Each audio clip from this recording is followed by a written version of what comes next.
Sino ba si Reco? Sino ba talaga si Jay? Sino ba si Shaira? Sino ba si Lumis? Sino ba si Mizaki? Sino ba si 30? Sino ba si Nacho? Sino ba si Franca? Sino ba si Gian? Sino ba si Burrito? Sino ba si Lux? Sino nga ba si Sight? Sino ba si Sir Fuego? Sino nga ba si Nana de Coco? Sino nga ba si Jewel?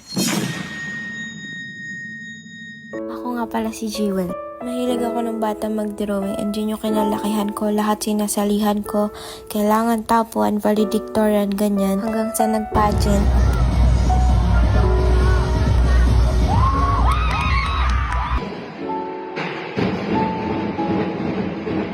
Ang dami kong gustong gawin. Nag-muse, nag-violin, nag-vlogger, nag-drawing, lahat. Trinay ko. Nag-majorette, lumaban sa mga kung ano-ano mga competition. Pero sa di nga natin inaasahan, biglang dumating si pandemic at nakilala ko ang Mobile Legends.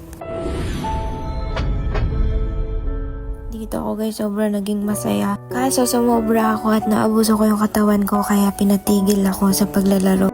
Nasa isip ko nun okay lang walang tulog, at least mataas yung rank. At napapabayaan ko na yung mga pag-aaral ko. Kaya sa 4 na taon na nag-ML ako, bigla na lang ako nagsawa at binenta ko yung account ko at nag-focus ako sa pag-aaral. Pero hinahanap ko yung pag-ML. Day 4 na natin ng ML. Ang tagal ko ng pangarap makilala sa pag-ML pero hindi ko alam kung paano gagawin. Hanggang sa bigla ko na lang naisip, wala pang nag-i-interview sa ML. Wala pang gumagawa nun. Kaya unang-una kong in-invite si Gabs Please. Pangalawang in-interview ko si Jake at laking pasasalamat ko sa kanya dahil kung hindi sa kanya hindi makikilala yung page ko. Wala akong gamit masyado, wala akong mamahalin na mga ginagamit pero naniniwala ako sa sarili ko. Wala din ako mga kasama sa mga pagdayo ko, ako lang mag-isa. Wala din akong kinikita nung mga panahon na to. Sinacrifice ko guys yung pag-aaral ko para sa pangarap ko. Nagpapasalamat ako sa mga naniwala sa akin, sa mga nag-accept ng interview ko. Ang sarap sa pakiramdam kapag nakakarinig ako, uy, diba ikaw si Jewel? Sa'yo ko natuto magme-Melissa. Idol, idol. Binabalikan ko nga pala yung mga dati kong videos at grabe, sobrang layo na pala. Siyempre maraming salamat sa iyo Montun at di ko rin alam guys pero super thankful ako kasi kung hindi dahil kay Montun, hindi ko makikilala si Reco. Hi guys, kasama ko nga pala nag-iisang Reco. Hello guys! Akala ko walang true love sa ML pero meron pala talaga no.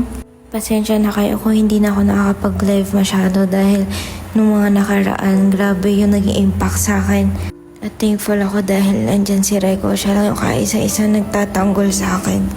At sa mga magulang ko, pasensya na kung sobrang kulit ko nung mga nakaraan, lalo na nung last year. Lagi kayo kasama sa mga pangarap ko. Pasensya na ako nagkaroon kayo ng makulit at pasaway na anak. Pero gusto ko ibigay sa inyo lahat. Akala ko noon mama hanggang doon na lang ako pero ayun, salamat dahil naniniwala kayo sa akin. At sa mga sumusuporta sa akin, maraming salamat sa inyo pero dadating pala talaga sa time na mapapagod ka. At ngayon magpapahinga muna ako sa pag-ML at sobrang thankful ako sa inyo.